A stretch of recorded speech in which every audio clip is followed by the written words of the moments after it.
بعض لوگ جو ہیں وہ صوفی ہیں اور صوفیوں کی نسبتیں ان کے ناموں کے ساتھ ہیں کہ وہ چشتی نقش بندی ہیں اور سور وردی ہیں اور بغیر وردی ہیں، اور ان کا یہ نظریہ ہے کہ ہر بندے کے اندر نعوذ باللہ اللہ تعالیٰ ہے۔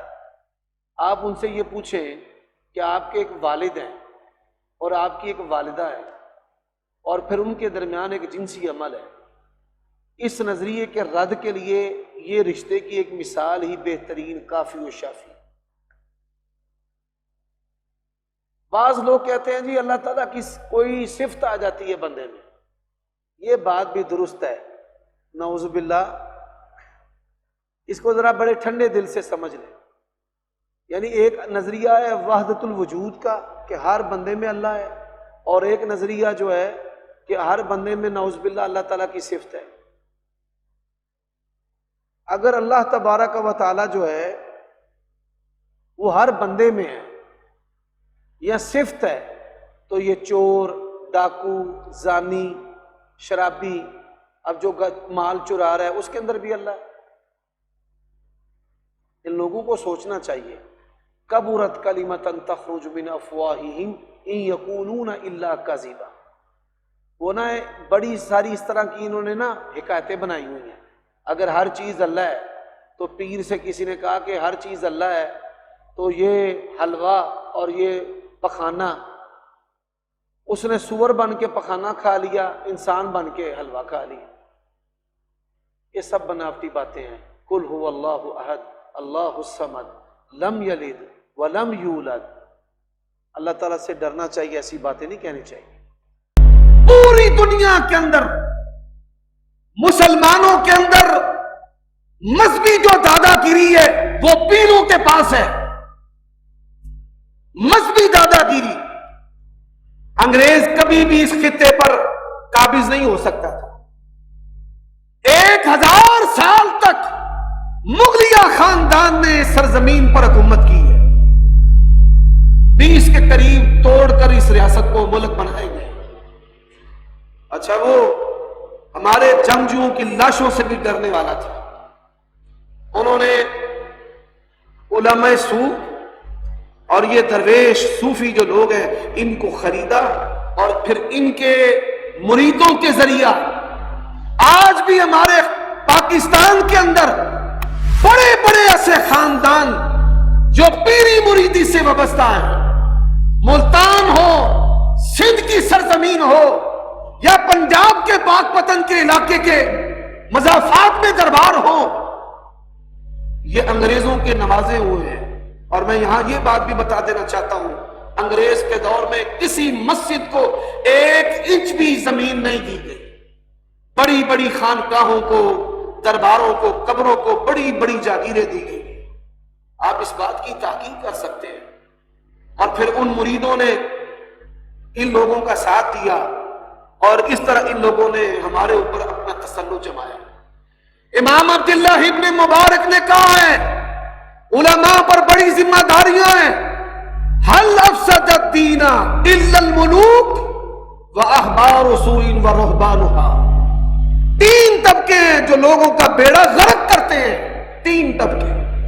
اور میں ایک حکمرانوں کا، آپ کا لیڈر نواز شریف ہے، آپ کی باڈی لینگویج بھی اس کی طرح ہے، آپ کے لیڈر عمران خان ہے، آپ کی زبان رویہ بھی اس طرح ہے، آپ کے لیڈر جو ہیں وہ زرداری بلاول ہیں، آپ کے سوچنے بولنے کا طریقہ بھی وہی ہے۔ ہیں ہم مسلمان، لیکن سیاسی یہ لوگ ہمارے اوپر اتنے مسلط ہیں کہ ہم نے اپنے گھروں کا، کاروباروں کا، اپنی زندگیوں کا سکون جو ہے وہ ان کے پیچھے ختم کیا۔ یہ ہماری حالت ہے۔ تو حکمران ہیں، لوگ اپنے سیاسی قائدین کے دین پر ہوتے ہیں، الناس علی دین ملوکہم۔ حضرات اسی طرح مولوی ہیں، آپ جس کو پسند کرتے ہیں آپ اسی کی طرح ہیں، آپ کو وہی اچھا لگے گا، اس کی برائیاں بھی اچھائیاں۔ اور اسی طرح وَالرُّهْبَانُهَا، یہ جو پیر اور درویش ہیں یہ لوگ، اب یہ پیر اور درویش انہوں نے ایک تصور دیا ہوا ہے لوگوں کو کہ نسبت بچائے گی۔ کیا بچائے گی؟ نسبت۔ نقش بندی، قادری، سہروردی، چشتی، اور بڑے افسوس کے بعد بغیر وردی کے ایسے مسلمان بھی دنیا میں آپ کو نظر آئیں گے کہ جو شرمگاہ کی پرستش و پوجا کرتے ہیں، جو گندی اور ننگی گالیاں سن کر یہ سمجھتے ہیں کہ میری قسمت جو ہے وہ چمک گئی ہے، مجھے آج پیر صاحب نے گالیاں دی ہیں۔ کیسے آپ مسلمان ہیں؟ ان چیزوں کو ختم کرنے کے لیے رسول اللہ دنیا میں آئے۔ حضرات، اس کے مفاسد کیا ہیں؟ ساس بہو پر تعویذ کر رہی ہے، بیوی خاوند پر کر رہی ہے، ماں اولاد پر کر رہی ہے، بھائی بھائی پر تعویذ کر رہا ہے، ہمسایہ ہمسائے کے خلاف جھکا ہوا ہے۔ اور آج ہماری حالت یہ ہے کہ ہمارا اگر بنتا نہیں ہے تو جو ہمیں دکھنے والا ہے، جس سے ہمیں حسد ہے، اس کا بھی بیڑا غرق ہو جانا چاہیے۔ ایک حکایت ہے کہ کوئی بندہ تھا، وہ کسی جگہ اللہ اللہ کر رہا تھا، وہاں سے جن نکل آیا۔ اس نے کہا میرے لائق کو حکم خدمت۔ اس نے کہا زندگی بڑی تنگ ہے، تو تھیلا دیا اور پائی جڑی شہد تینوں کھان دی، ضرورت ہوئے یہ وچوں کٹ لیا کر۔ چند دن گزرے، ہمسایوں نے دیکھا، شریکوں نے دیکھا کہ اس نے کھانا پینا شروع کر دیا۔ وہ جو ہیں میٹھے ہو کر ان سے پوچھنے لگے کیا ہوا، کیسے ہوا؟ انہوں نے بتا دیا۔ انہیں بھی جا کے اتنے مسلح پا لیا۔ یہ باتیں شروع ہو گئی۔ جن صاحب پھر آ گئے، ہاں جی، انہیں آخیا گالے وے سانو لبے نہ لبے، سانو دیوی پاوے نہ دیوی، ساڈے گوانڈیاں دا بیڑا گرک کر دے، انہاں نوں اونجدا اونجی کر دے۔ یہ حالات جو ہیں ایک بستر پہ سونے والے بھائیوں کے درمیان پیدا ہو چکے ہیں۔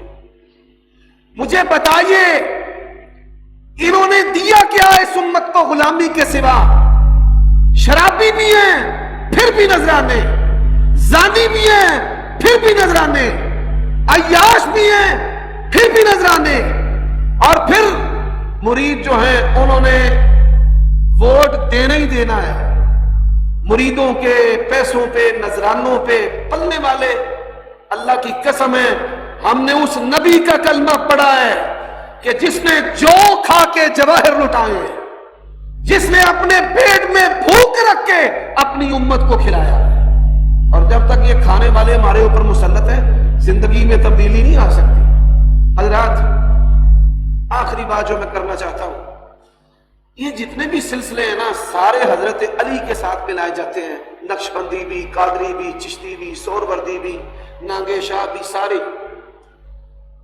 یہ کامام علی سرکار، یہ چوہے دولے شاہ کے، یہ جتنے بھی برانڈ ہیں ان کی نسبت حضرت علی سے کی جاتی ہے۔ اور حضرت علی کیا کہا کرتے تھے؟ اللہ کے نبی نے ہمیں کوئی ایسی خاص چیز نہیں دی جو امت کو نہ دی ہو۔ رسول اللہ صلی اللہ علیہ وسلم نے علی اور آل علی کو اور ان کے خاندان کو کوئی ایسی چیز نہیں دی کہ آپ نے وہ چیز امت سے چھپائی ہو اور حضرت علی کو اکیلے کو دے دی۔ اور پھر حیران ہوں، کلمہ تو رسول اللہ کا ہے، پر لگتا ہے نبی علیہ السلام آپ دنیا میں نعوذ باللہ شریعت لے کر نہیں آئے تھے، شریعت کسی اور کی ہے۔ زہد و تقویٰ کا امام کوئی اور ہے۔ اور یہ بات یاد رکھو، ہم مسلمان ہیں، سیرت علی کا سبق اور درس یہ ہے، کلمے کے امام بھی رسول اللہ ہیں، شریعت کے امام بھی رسول اللہ ہیں، زہد و تقویٰ کے امام بھی رسول اللہ ہیں، ثواب کے گناہ کے امام بھی رسول اللہ ہیں۔ ہمارا جینا اور مرنا اور زندگی کا ہر پہلو جو ہے اس کے امام کون ہے؟ رسول اللہ صلی اللہ علیہ وسلم۔